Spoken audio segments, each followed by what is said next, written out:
Hello, everyone. We are here today to talk about all or nothing thinking. We've been here before, so you don't have to worry about the order that you can go back and watch that first one if you want to, where it has totally different content. But we're visiting this concept again because I've peeled back another layer of it. I'm taking another look, and I want to share that with you. So how that's going to work, I'm going to teach for 15 minutes, then I'm going to open the floor for questions and live coaching. If you have a question, just use the Q&A button. If you want to come on for live coaching, use the raised hand button. I'll pause the recording for your privacy and bring you on and coach you one-on-one. So fun when you do this because you get this back and forth banter is really a lot of fun. So I encourage you to do it. So I want to teach you 3 things today about all or nothing thinking.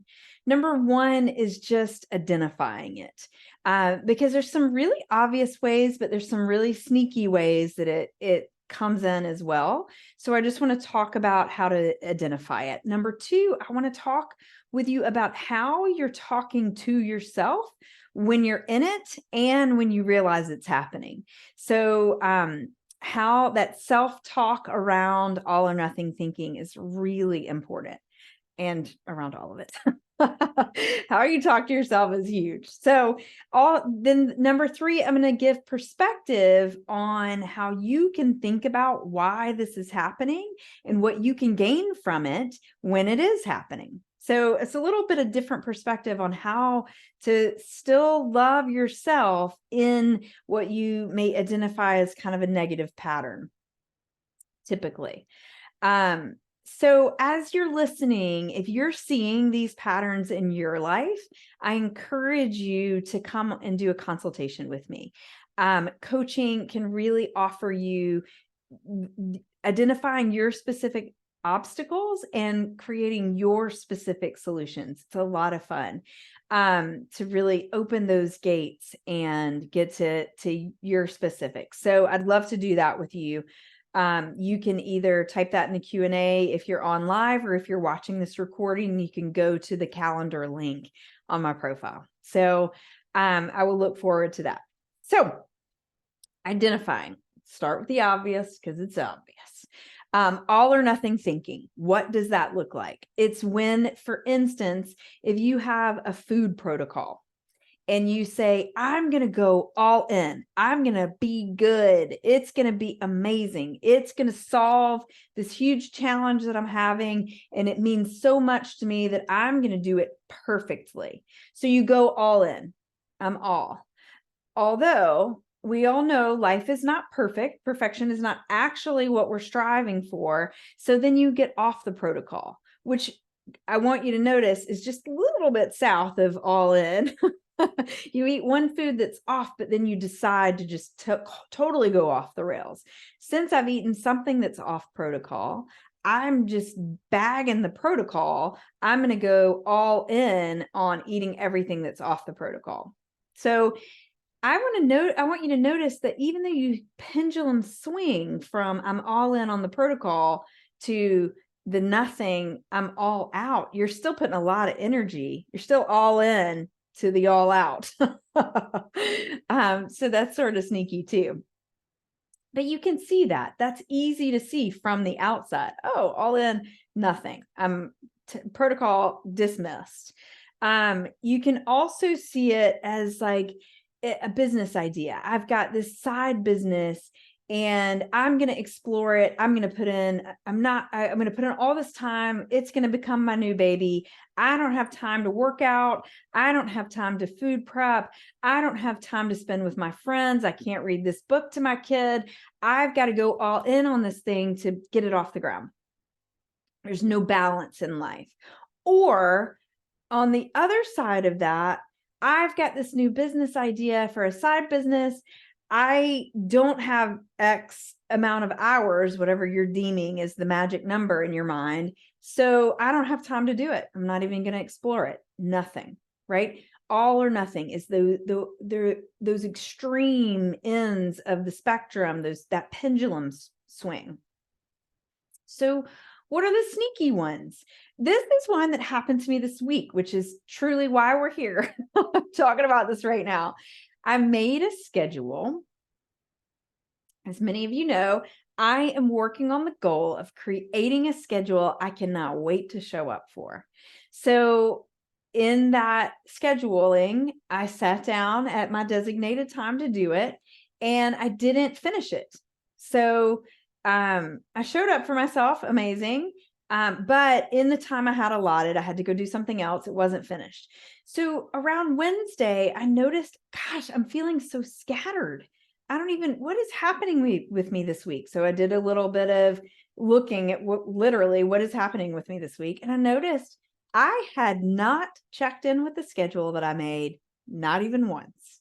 So because I didn't finish it, I pretended I had done nothing. Isn't that interesting? I just didn't even look at it. So I was scattered because I had no leadership. I had not tapped into the leadership I had offered myself, and I just pretended it wasn't there. So that was very interesting. Another example of kind of the sneakier thing is somebody had a goal of making 100,000 in a year, and they only made 20,000. Specifically, I'm using the word only. They made 20,000. So in their mind, they were like, well, I didn't make the goal, fail. But when you're, they weren't accounting for, 100,000 is the goal. I didn't hit it, and so I failed. That's not really true, because all of that 20,000 has a lot of information. It has a lot of lessons. It has some celebration, but also what went well. What can I do more of? Because next time I do it, I could make 30,000. And then the next time I do it, I could make 50,000. And all of a sudden now I'm at that 100,000. Maybe it's not in the year, but it's happening, right? But if that person says, I didn't make the goal, therefore fail, they're focusing on the 80,000 not made. So you can not make 80,000 two different ways. You can do nothing and not make 80,000. That gives you no dollars earned. The results are no dollars. They're also no data. You have no information about what's not working because you're not doing anything.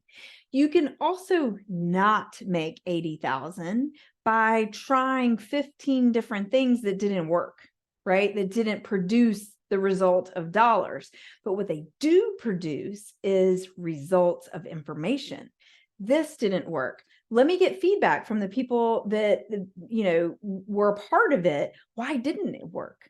There is so much information in what didn't work if you're willing to look at it without the shame of fail and look at it as this is chock full of information. So that when you're focusing on the 80 of not having versus the 20 that succeeded, you're, like we talked about last week, it's that scarcity versus abundance. When you look at the whole of what's not there, you'll find all this evidence of what else is not there.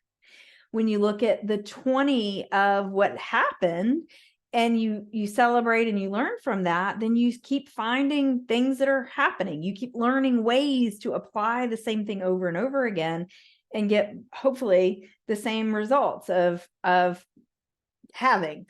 And so whatever you focus on is what you get more of. Why is that important? Because when we focus only on the extremes of all or nothing, we're missing all of the lessons, all of the details, all of the celebrations that are in the middle. So why do we do this? How does this happen? What happens in your mind when you're in that all or nothing process? The conversation that's happening in our minds is how we find that middle ground. And so usually when we're in all or nothing thinking, there isn't a lot of dialogue. There's not a lot of back and forth. You can think of it kind of like as a dictator that's like not benevolent.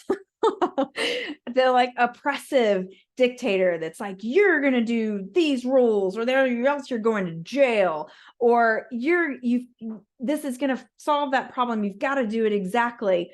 Or, you didn't do it exactly. It is terrible. This is failing. You're a failure. And that's what happens is when we think that our efforts aren't enough, we think that we aren't enough. We do this all the time, right? I failed at, that means I'm a failure. Well, no, not really. The efforts didn't work to produce the outcome I wanted. It's not even a failure. If the effort is put in, then it's information.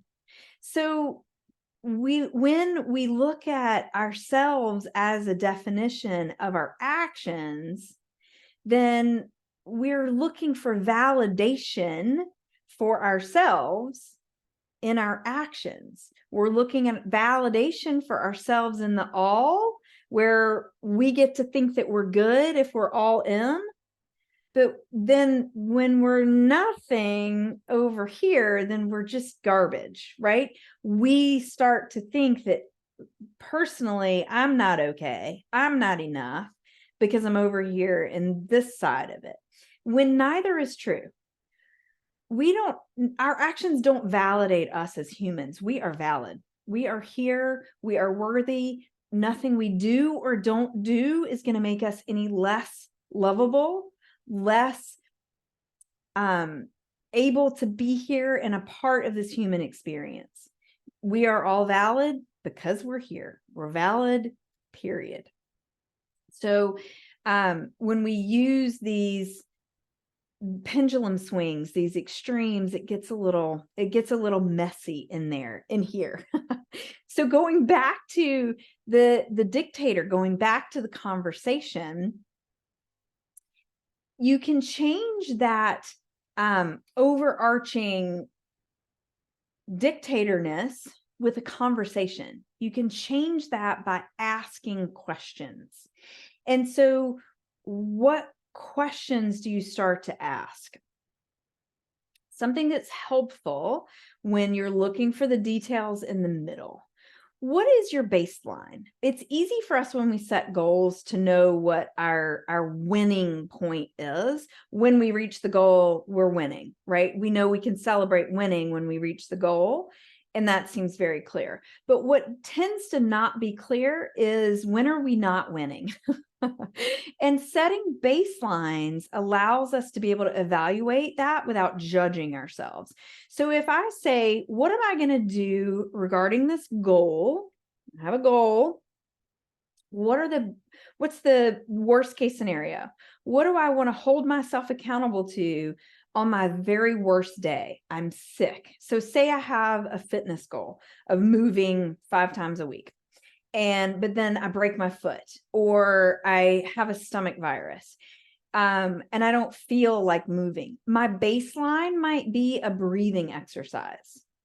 If I'm alive, I'm breathing, I can do that intentionally. That can be my movement, and I'm still getting nourishment through my body by doing that breathing exercise.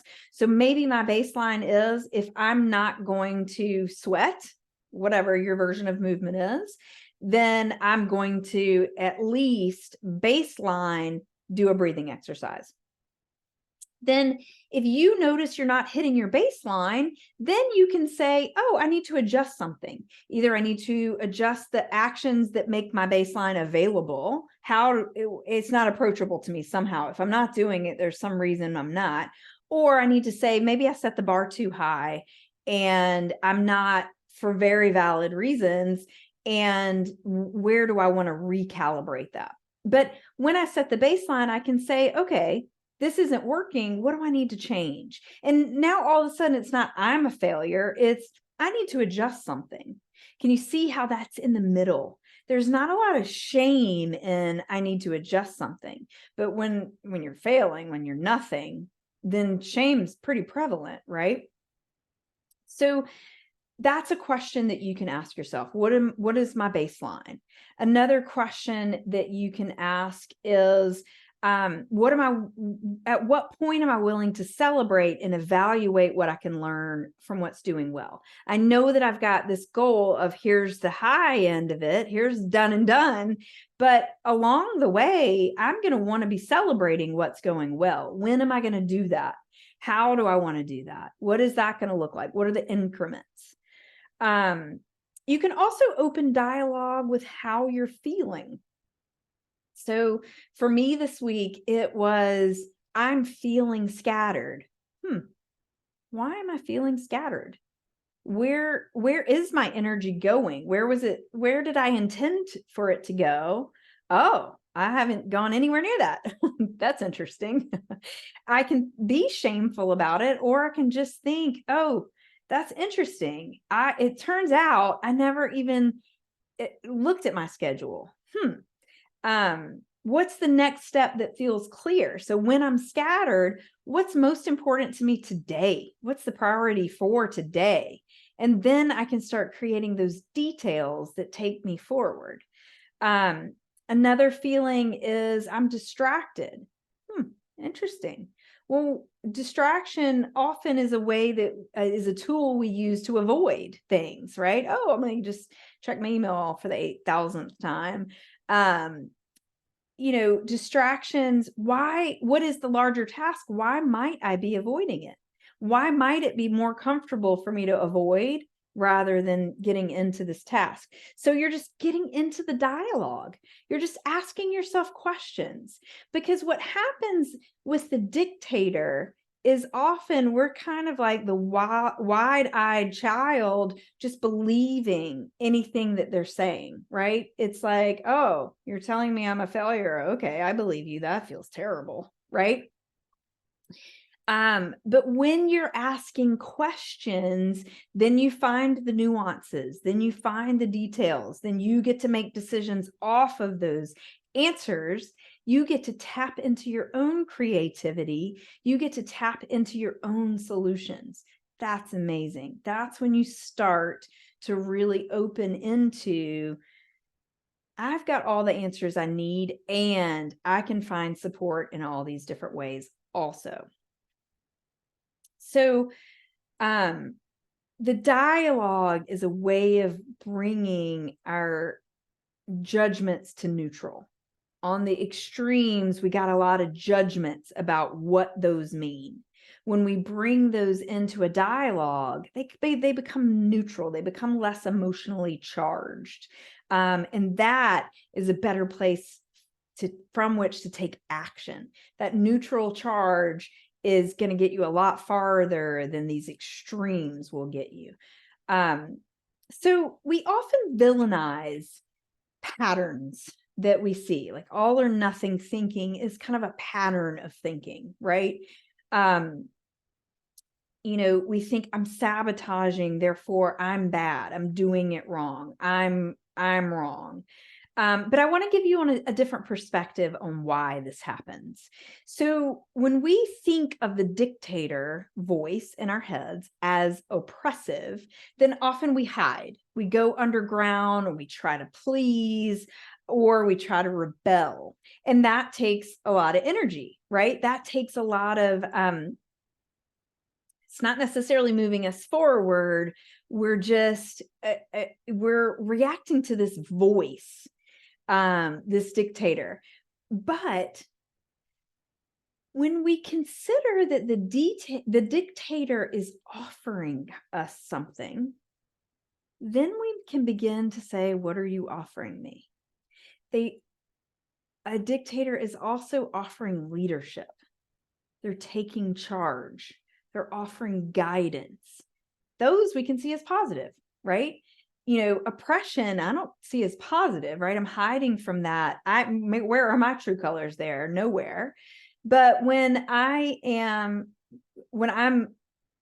using leadership, well, I can get behind that. I love leadership, right? I love cueing into what might be important that someone else is offering. So when we focus on the oppression, then we have no wiggle room. We have no room for our creativity. We have no room for making mistakes.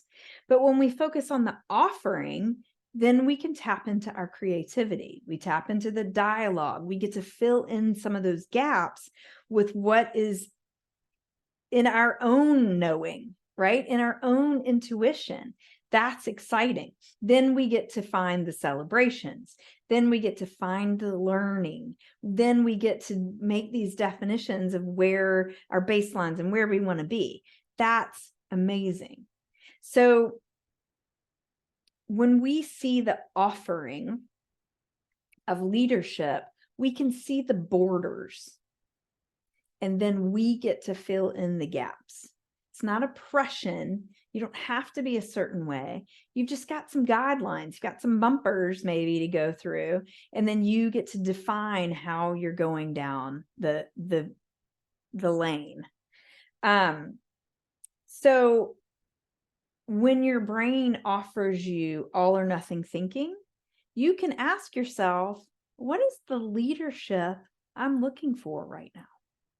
What do I need answers to move forward? Because right now I'm feeling like either I'm doing it right or I'm doing it wrong.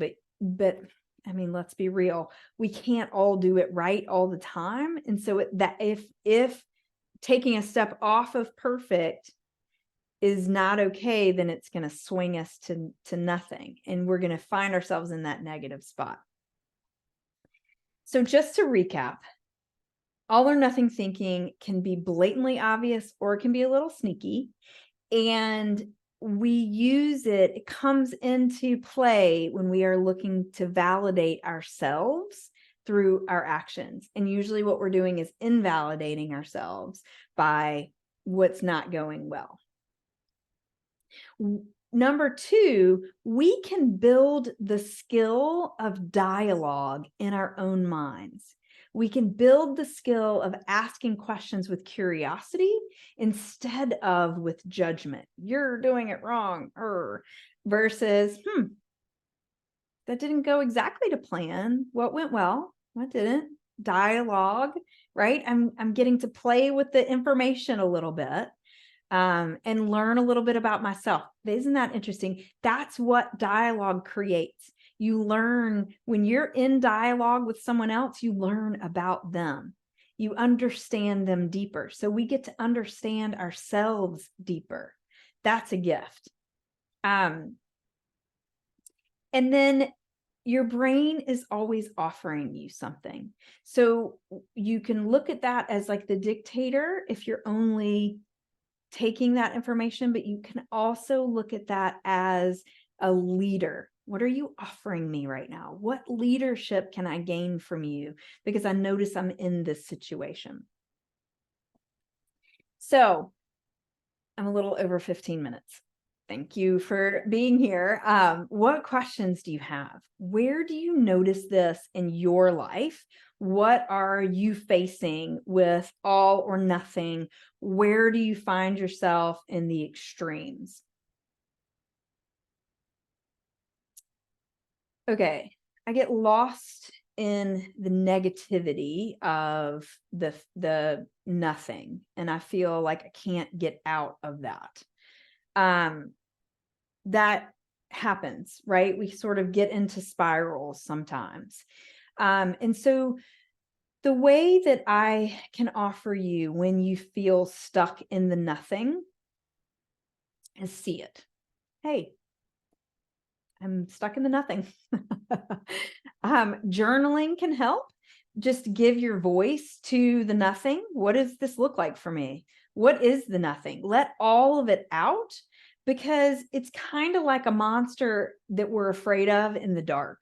When we just turn the light on, then we get to look at it, and it's usually a lot less scary. It takes a lot of courage to turn the light on and focus on the monster. So give yourself credit for that. But it will often, the negativity of the nothing will often seem when you just give it a voice, when you just let it, just put it on paper, you don't have to keep it, you can throw it away. It'll give you insight into what you're actually spinning on. What is the axis upon which your little top is spinning, right? And so you'll just notice something. It'll give you some information when you do that. And then you can begin that dialogue. Then you can start talking with what's happening. Oh, I notice I'm this, and this. Wonder why I'm feeling that way. Wonder what's holding me back. What would the best case scenario look like? What would the worst case scenario? What am I really afraid of? That kind of dialogue will give you a lot of insight into where you're going. So I hope that that gives you something tangible to use when you're in that. Somebody else says, why do I find myself in these extremes? Why aren't I in the middle road?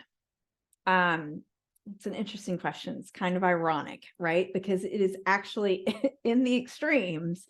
I would guess that you are not always in the extremes. I would guess that probably most of your life is very middle of the road. And I don't mean anything about your life, but I mean, I would bet you are in your middle of the road most of the time.